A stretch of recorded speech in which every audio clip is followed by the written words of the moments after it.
ऐसा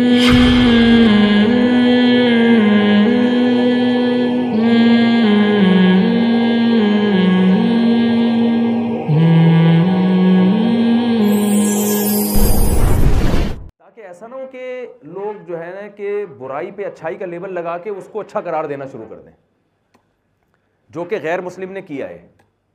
गैर मुस्लिमों ने क्या हरकत की है, क्योंकि खुदा को नहीं मानते, खुदाई कानून को नहीं मानते, जो बुराइयां उनके मुआशरे में फैली, जिसकी वजह से सब बुराई के अंदर मुब्तला हो गए, जो वो बुराई उस मुआशरे के लिए एक बदनुमा दाग बन गई, उंगलियां उठना शुरू हो गई कि अगर तुम इतने तहजीब याफ्ता हो, इतने अच्छे हो, तो ये बुराई क्यों तुम्हारे अंदर। तो उन्होंने देखा कि हम ये बुराई अपनी कौम से छुड़वा नहीं सकते, उन्होंने उस बुराई पे लेबल क्या लगा दिया, अच्छाई। ये तो बहुत अच्छा, ये तो आजादी है।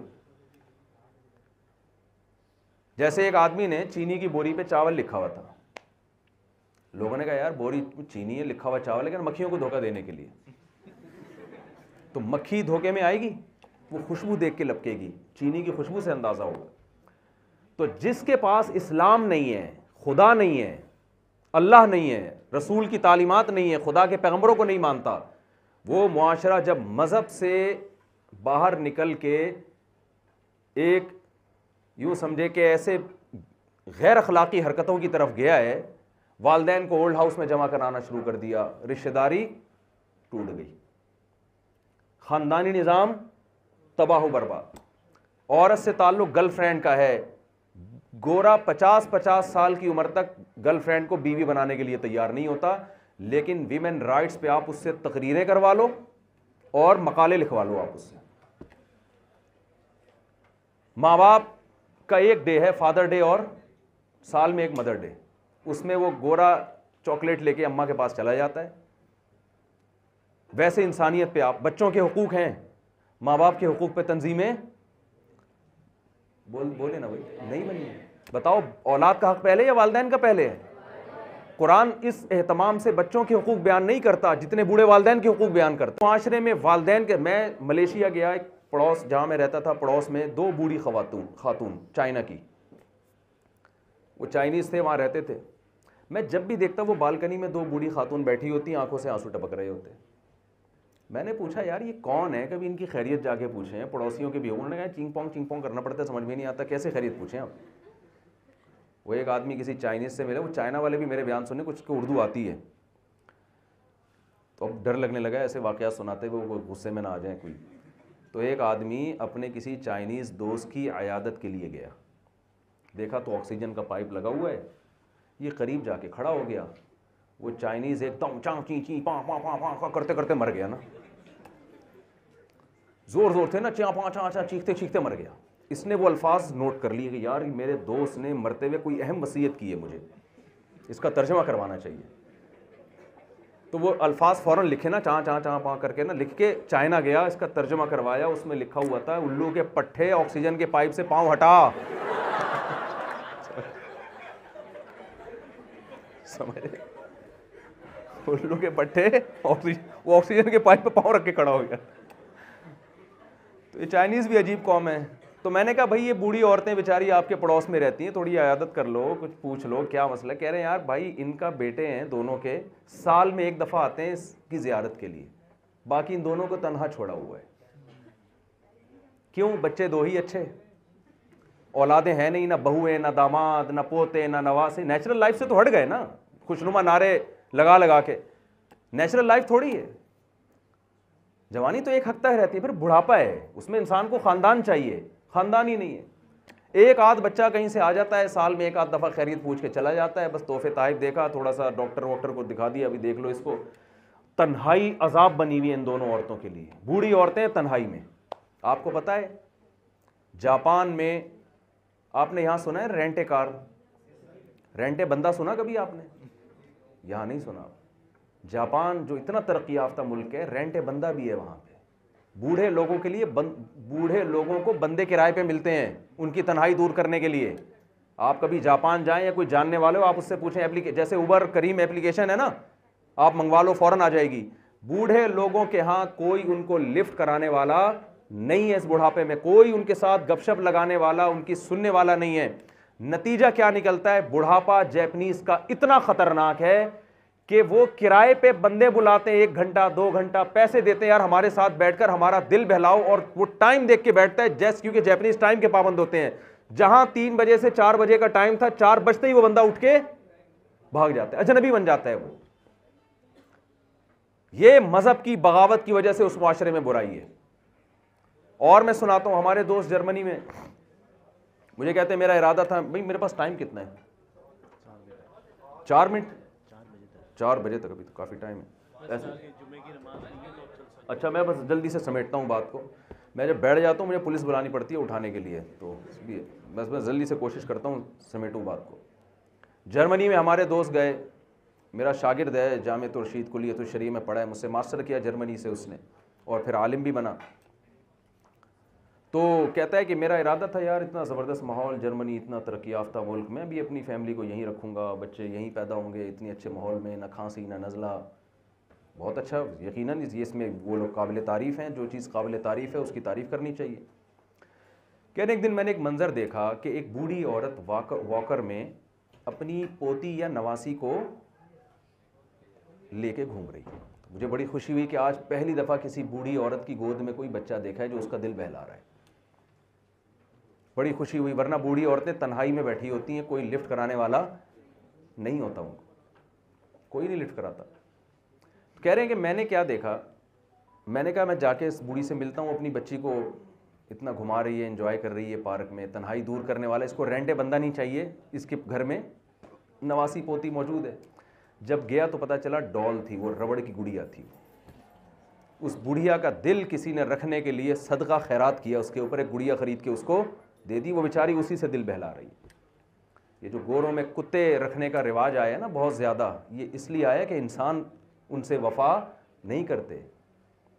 ये बड़ी बड़ी बुराइयाँ उस माशरे में। 99% लोग शराब पीते हैं, 99.9% लोग जिना करते हैं, औरत को बीवी बना के उसके हुकूक देने के लिए, क्योंकि देखें गर्लफ्रेंड बनने में मर्द का फ़ायदा है, लड़की का नुकसान है, उसको वो हुकूक नहीं मिलते। बताओ, गर्लफ्रेंड की वालदा आपकी सास बनती है? अभी पीछे ऐसे घुन्ने बन के बैठे हुए हैं, बोलो ना भाई। गर्लफ्रेंड के भाई आपके साले बनेंगे? आप अगर डेट पे टाइम पे नहीं पहुंचे, गर्लफ्रेंड के भाई का फोन आएगा, मैं तू टाइम पे क्यों नहीं पहुंचा? कोई टेंशन होगी? मजे और खर्चा है, उसको कोई बीमारी हो जाएगी, आपके जिम्मे खर्चा होगा उसका। और गोरे तो औलाद पैदा हो जाती है उसके बाद भी खर्चा नहीं उठा रहे होते। बीवी बनाने में औरत का फायदा है, मर्द चौड़े में आ जाता है बेचारा। तो कहते हैं ना फंस गया, क्योंकि अब आप टाइम पे नहीं पहुंचोगे, आपके ससुर का फोन आएगा, भाईजान आप किधर गटर के ढक्कन पे बाहर बैठे हुए हो, हमने अपनी बेटी आपको दी है, इसलिए थोड़ी दी है कि आप लोफरी करो यार, लौंडे लपाड़ों में जाके बैठो, घर में टाइम दो। शरीफ आदमी घर में टाइम देता है ना यार, आप घर जाके घर वालों के साथ बैठो। आप रात 2-2 बजे तक घर आते हो, ससुर भी पूछेगा, आपके साले भी पूछेंगे, और मेरा ज़र्ब देखें, होलसेल के हिसाब से साले पाले हुए हमने माशाल्लाह। आप हमारा ज़र्ब देखो, इतने साले मार्केट में किसी के नहीं होते जितने हमारे। और लोग मुझे कहते हैं देखो अय्याशी कर रहे हैं इतनी शादियां करके। ओ भाई, अय्याशी गर्लफ्रेंड बनाने में है, निकाह करने में अय्याशी नहीं है। बाउंड हो जाता है मर्द, पाबंद, इस्लाम उसको पाबंद कर देता है कि इसका सारी जिंदगी का नान नफका, इसको घर प्रोवाइड करना, गैस बिजली का बिल, बीमारियां, औलाद के खर्चे, ये सारे अकेले मर्द के कंधों पे आते हैं। तो अय्याश तो वो बना रहे हैं वो जो इस्लाम को फॉलो नहीं करते। तो मैं जल्दी से बात को समेटता हूं। देखो, अब उन्होंने क्या किया, जो लोग मजहब को नहीं मानते, हर बुराई मुआशरे में, शराब अच्छी चीज है बुरी चीज है, वो लोग भी मानते हैं बुरी चीज है। होमोसेक्सुअलिटी कितना गंदा घिनौना अमल है, हमारे यहां तो वो शख्स किसी को मुंह दिखाने के काबिल नहीं होता, इसको लीगल करार दे दिया। ये सब क्यों हो रहा है? इसलिए कि वो इलीगल कर नहीं सकते इन चीजों को, क्योंकि इलीगल का मतलब ये बुरी है, बुरी का मतलब जिस कौम में ये बुराइयां वो बुरी है। वो कह रहे हैं हम तो तहजीब याफ्ता लोग हैं, भाई हमसे तहजीब सीखो। तो उन्होंने क्या किया, उस बुराई पे लेबल क्या लगा दिया, अच्छाई का, मक्खियों को धोखा देने के लिए। हमें वो मक्खी समझते हैं। तो इस्लाम आपको बताता है कि ये पब्लिक से नहीं पूछना कि अच्छाई की डेफिनेशन क्या है, बुराई की डेफिनेशन क्या है। इस्लाम कहता है मैं बताऊंगा, खुदा जिसने बताया है, पैदा किया है, वो बताएगा कि अच्छाई क्या है और बुराई क्या है। तो एक मिसाल देके बस मैं वो आयत पढ़ के ख़त्म करता हूँ बयान, जिसमें अल्लाह ने अच्छाई को डिफ़ाइन किया कि अच्छाई की डेफिनेशन क्या है। तो मैं मिसाल देता हूँ कि ऐसे है जैसे आप बड़े पढ़े लिखे ख़ानदान से आपका ताल्लुक़ था और आपका उठना बैठना चर्सियों में हीरोइनचियों में हो गया।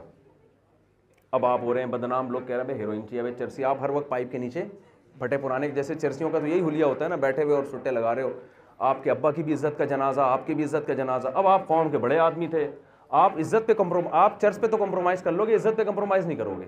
और चर्च आपसे छूट नहीं रही है, क्योंकि उसे छोड़ने के लिए आखिरत का खौफ चाहिए, जहन्नम का खौफ चाहिए। भाई अल्लाह आग में जलाएगा, अल्लाह आखिरत में सज़ा देगा, कब्र का अजाब होगा, इन चीज़ों के आप कायल नहीं हो, तो आप चर्च तो नहीं छोड़ोगे। आप बोलोगे इतनी मज़े की चीज़ मैं कैसे छोड़ दूँ। आप क्या करोगे, आप उसका नाम चेंज कर दोगे।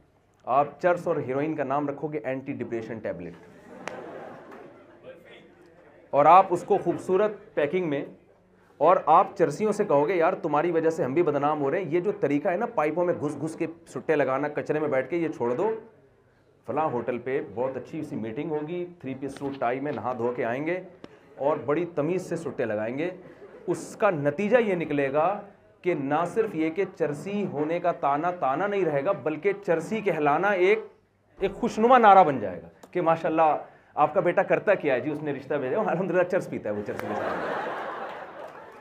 ये इतना अच्छा इमेज दुनिया के सामने चर्सी, क्योंकि हर 3 पीस सूट टाई में बंदा चर्च पीने वाला हो। गैर मुस्लिम ने यही काम किया है। होमोसेक्सुअलिटी जो चर्सियों से ज्यादा गंदा अमल है, उसको लीगल करार दे दिया। बुराई थी, उसको क्या कर दिया कि इंसान की आज़ादी का नाम दे दिया कि भाई इंसान आज़ाद है, जो चाहे करे। क्यों भाई, इंसान बुराई में आज़ाद थोड़ी है, इंसान तो अच्छाई में आज़ाद है। और लड़कियों को बेपर्दा बना दिया कि औरत आज़ाद है, जैसे चाहे कपड़े पहने। लड़की के आज़ाद होने से अय्याशी मर्द की बढ़ रही है, औरत की नहीं बढ़ रही है। इस्लाम आपको पाबंद करता है कि जो तुम्हारे घर में बीवी है वही है तुम्हारी।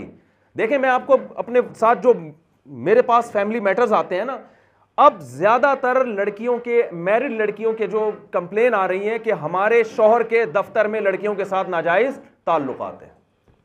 शादीशुदा औरत की जिंदगी क्या हो रही है, उसे शौहर से वफा नहीं मिल रही। मैं उन लड़कियों से कहता हूं कि अच्छा मुझे एक बात बताओ, जब आपकी शादी से पहले पर्दे की तलकीन आपको की जाती थी, आप भी इसको दकियानुसी समझती थी कि यार ये फजूल किस्म की मौलवियों ने पाबंदियां लगाई हुई हैं, पर्दा करो, ये करो, वो करो। तो वो जो दफ्तर में आपके शौहर के साथ बैठी है ना, वो इसी फलसफे की कायल है कि पर्दा वर्दा नहीं है, मर्दों से बेतकल्लुफ होना कोई बुरी चीज़ नहीं है, दोस्ती लगाना कोई, वो लिबरल है।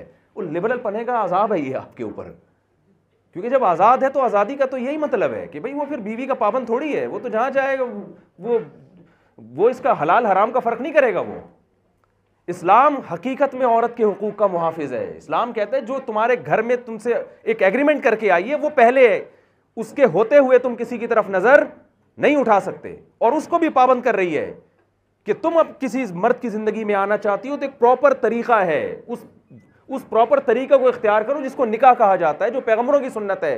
उसके अलावा तमाम रास्ते आपके लिए इस्लाम ने बंद कर दिए। हाँ, ये अलग बात है, मैं इस पर चीखता रहता हूं कि हमारे यहाँ हराम आसान होता चला जा रहा है, हलाल मुश्किल होता चला है। तो इस्लाम ने हलाल को आसान रखा है। आप इस बारे में इस्लाम को फॉलो करो, आप इस बारे में अपने कल्चर को फॉलो ना करें। नबी सल्लल्लाहु अलैहि वसल्लम की महफिल में खातून ने अर्ज़ किया, या रसूलल्लाह मैं आपसे निकाह करना चाहती हूँ। आपका इरादा नहीं था, एक साहबी ने कहा मेरा निकाह कर दें, आपने निकाह पढ़ाया, चलो भाई। कहाँ गए इस्तिखारे 6-6 महीने जो निकाले जाते हैं, कहाँ गए भाई? वो पहले अब्बा आ रहे हैं तो अम्मा आ रही हैं, तो नाना आ रहे हैं तो चाचा आ रहे हैं, पूरे पूरे ख़ानदान, एक टेंशन। तो लड़के लड़की भी कहते हैं यार दोस्ती आसान है, निकाह क्या है, मुश्किल है। तो इसको ख़त्म करो मुआशरे में। जितना दोस्ती करना आसान है, उससे ज़्यादा आसान किसको बनाओ? निकाह को बनाओ। निकाह करना पैगंबरों की सुन्नत है, और जिना करना मुआशरे के बुरे और बदमाश लोगों का काम है, गैर अखलाकी लोगों का काम है ये। तो